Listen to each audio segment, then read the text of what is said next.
How to disable the hardware acceleration on Brave browser. Hello everyone, welcome to the video. In today's tutorial, I'm going to be showing you guys how you are easily able to disable the hardware acceleration on Brave. But before we get started, make sure to hit down below to like the video and subscribe to our channel. Turn on the bell icon so you get notified about our latest uploads. So if you guys didn't know, hardware acceleration in the Brave browser uses your computer's GPU to perform certain tasks instead of relying on the CPU. This can improve your performance, especially for tasks like rendering graphics, videos, or animations. So if you want to turn off the hardware acceleration if you're facing some lag or issues, then the first thing you need to do is open up your Brave, head over to the hamburger menu, and open up your settings. On the left side, you will see different tabs.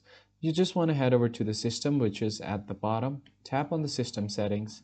Now here you will have this option right here. Use graphics acceleration when available. If this is turned on, you just want to toggle this off and then relaunch your Brave. And after doing this, you should be good to go. And that's how you easily turn off the hardware acceleration on Brave browser. I hope you found it helpful. I'll see you guys on the next one.